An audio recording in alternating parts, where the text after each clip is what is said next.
Look, I don't mean this video to be clickbait. I honestly didn't know much about any of these items when I first started making this video. One of my favorite things about Elden Ring and FromSoft games in general is that there is no hand-holding when it comes to much of anything.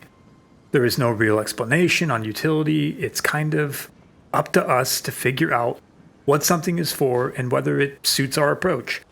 It pays to experiment in Elden Ring, and I'm glad I did. Honestly, one of the best weapons I've found so far turned out to be an absolute game changer through experimentation. Shabriri's woe is no different than any other talisman in the game, in the sense that it has a very specific use case. What that is, however, isn't so easy to understand at first. When I first picked it up in the Frenzied Flame village, I thought it was similar to the Bell Demon in Sekiro, another FromSoft game. If you're unfamiliar with Sekiro, ringing the bell curses you by making enemies harder, but increases discovery as a result. Shabriri's woe definitely makes the game harder as enemies aggro from further away. But is there an upside, like with the Bell Demon? I thought perhaps that discovery might be improved, but there is no change in status numbers when you equip it. Nor do you get an increase in runes. In fact, my limited testing showed a decrease in runes, taken while equipping the woe. But that could be due to some other variable, so more testing really should be done.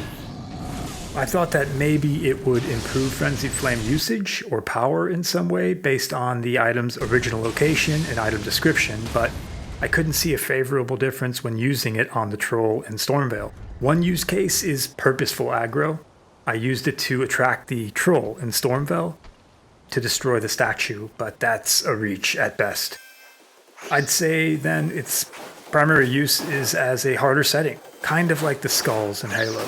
Paired with another woe talisman, the Daedicar's woe, the game would be a harder setting for FromSoft masters only, those looking for a greater challenge.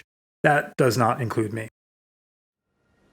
I'm not exaggerating when I say that this weapon changed the game for me. At first, I thought it was just another stupid weapon taken from a silly enemy. I saw a thumbnail on YouTube about it being a great weapon for killing dragons, and I dismissed it as clickbait. But said, you know what the hell, I've struggled beating dragons and thought I'll give it a shot. I got crushed by a dragon when I first tried it out. But I saw some potential and thought it warranted more testing. So I took it for an upgrade at the smith. I leveled it up 6 or 7 times. I took it back into battle and damn, this thing kicked ass. The bubble shower skill devastates dragons and other large-bodied, slow-moving enemies. Because the bubbles hit so rapidly, it quickly breaks posture, allowing for easy critical hits. I literally started traveling around the map collecting dragon hearts from every dragon that had given me issues up until that point in the game. It costs 12 FP to use the skill, and it's absolutely worth every part of that. It's awesome against golems, against trolls, against any large, slower moving enemy. Just give them the bubbles. I love this weapon. It's the perfect example of there being a tool for every job, and for the Longhorn, it's killing dragons. The Mimic's Veil is almost laughable as an item in Elden Ring. I love it. For 6 FP, you can transform yourself into a statue or a pot or a piece of armor and go unnoticed by enemies. You can literally stand next to them undetected. There are a few useful situations for it. For example, if you are dealing with patrolling guards, like knights and others that you encounter in Stormveil, where you originally find the item, it could be useful. Early in the game, when I was low on flasks and struggling to get to the next site of grace, the veil would have been helpful.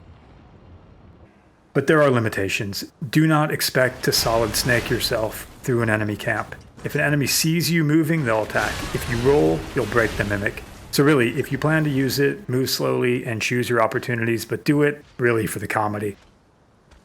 The Prattling Prates are another mystery item that many players pick up and will maybe never use. I'm sure there's utility for these as part of a quest line, like with Bach the Seamster, You're beautiful. or as part of a greater puzzle. I'm yet to find the proper use of any of these prates, and there are 6 of them in total, I believe. Apologies. but not without trying. I've apologized before killing an enemy and thanked the smith for all of his hard work. And so far, not much in return. But I'll keep trying. Finally, the Grace Mimic. It works by pointing out the direction the player is meant to go in, just like the Sights of Grace do, emitting a faint ray of light, leading the player as a hint. If the Woe Talismans are meant to handicap the player, this item is kind of the opposite in the sense that the item, like others, reduces difficulty if you're struggling for direction. It won't last long. Walk away from the Grace Mimic and it disappears fairly quickly. I like that this item is available if you're really struggling for direction. However, the game is designed to encourage wandering, and most players will play this way. I have rarely followed the Ray of Light from the Sights of Grace myself, so this item for me is pretty useless. From what I understand, it can be helpful in PvP play, though that isn't me. Hopefully this provided something to you. Please let me know by either liking the video or leaving a comment, or even a criticism below.